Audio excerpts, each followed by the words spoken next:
loué soit Jésus-Christ, l'époux des âmes fidèles, qu'il invite à ses noces éternelles. Sa paix soit avec vous. Nous ne sommes pas des animaux seulement régis par nos hormones. La sexualité n'est pas qu'une affaire chimique. Les animaux dans la nature s'unissent uniquement au moment où les rapports sont féconds, pendant la période du rut. En dehors de ce temps, il n'y a pas d'union. L'homme est la seule créature qui a des unions indépendamment de la période de fécondité. Cela veut dire que la relation conjugale n'est pas une affaire simplement biologique ou chimique, mais qu'elle est laissée à la liberté de l'homme, et donc à sa responsabilité. Il faut donc qu'intervienne dans cette relation, pour qu'elle soit vraiment humaine, pas seulement l'instinct, mais aussi la raison et la volonté, afin que ce soit vraiment un acte d'amour, et non pas simplement un acte animal. La régulation naturelle des naissances répond complètement à cette vocation de la sexualité humaine, d'être maîtrisée. Et je vous lis un extrait de l'encyclique du pape Paul VI, publié en juillet 1968, Humanae Vitae, qui a donné la doctrine définitive de l'Église au sujet de la régulation des naissances. Et vous allez voir combien cette parole était prophétique. Les hommes droits pourront encore mieux se convaincre du bien fondé de la doctrine de l'Église en ce domaine s'ils veulent bien réfléchir aux conséquences des méthodes de régulation artificielle de la natalité. Qu'ils considèrent d'abord quelle voie large et facile ils ouvriraient ainsi à l'infidélité conjugale et à l'abaissement général de la moralité.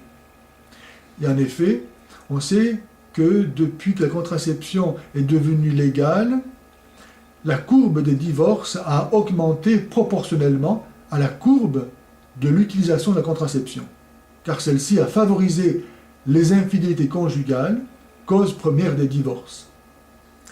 Baisse générale de la moralité, on constate aussi depuis la légalisation de la contraception comment la femme, dans les moyens de communication, la publicité, le cinéma, la culture, a été réduite à n'être plus qu'un objet de plaisir, une marchandise. Et les enfants, très jeunes, eux-mêmes, sont privés dans leur innocence d'une formation psychologique, morale, qui leur permettra plus tard de fonder une famille stable et solide. Il n'est pas besoin de beaucoup d'expérience pour connaître la faiblesse humaine et pour comprendre que les hommes, les jeunes en particulier, si vulnérables sur ce point, ont besoin d'encouragement à être fidèles à la loi morale. Aujourd'hui, il n'y a plus de loi morale. Chacun fait ce qu'il veut. Chacun a sa vérité. Ce qui est bien pour l'un n'est pas forcément bien pour un autre. Donc il n'y a plus non plus de lien social possible. On peut craindre que l'homme, en s'habituant à l'usage des pratiques anticonceptionnelles, ne finisse par perdre le respect de la femme et sans plus se soucier de l'équilibre physique et psychologique de celle-ci, n'en vienne à la considérer comme un simple objet de jouissance égoïste, et non plus comme sa compagne respectée et aimée. Qu'on réfléchisse aussi à l'arme dangereuse que l'on viendrait à mettre dans les mains d'autorités publiques, peu soucieuses des exigences morales.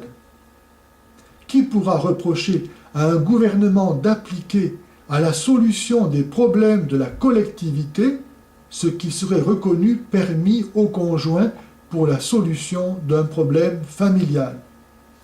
Et de fait, les autorités chinoises, par exemple, ont imposé que les couples n'aient pas plus qu'un enfant. Aussi, si une deuxième grossesse survient dans un couple, la femme est forcée d'avorter. de gré ou de force. Et si un deuxième enfant naît, les parents ont le devoir de le tuer. Voilà ce que peut produire un État lorsque les couples eux-mêmes ont commencé par se donner à eux-mêmes ce droit.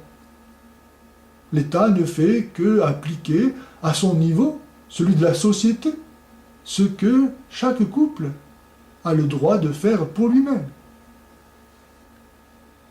Qui empêchera les gouvernants de favoriser et même d'imposer à leur peuple, s'ils le jugeaient nécessaire, la méthode de contraception estimée par eux la plus efficace?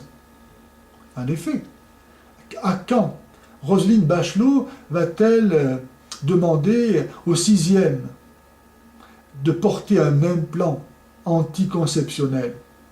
Pourquoi pas? Au nom de la santé publique. Maintenant, les adolescents peuvent très bien avorter sans le consentement des parents. On détruit l'autorité parentale sur quelque chose d'aussi important que la vie d'un être humain. On peut très bien imaginer bientôt que l'État oblige les adolescents à porter un implant. Peut-être qu'ils n'ont pas pensé encore. Voilà une idée. Et ainsi les hommes, en voulant éviter les difficultés individuelles, familiales ou sociales que l'on rencontre dans l'observation de la loi divine, en arriveraient à laisser à la merci de l'intervention des autorités publiques le secteur le plus personnel et le plus réservé de l'intimité conjugale. Quel malheur si l'État, le gouvernement, le pouvoir se permet de venir s'ingérer, légiférer dans la vie privée des gens, dans ce qu'ils ont de plus intime, de plus personnel et donc de plus humain.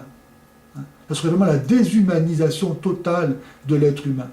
Et tout cela est une conséquence logique pourtant de cette compromission avec la loi morale, avec le refus de se maîtriser, d'être responsable, d'accepter finalement la croix de Jésus-Christ.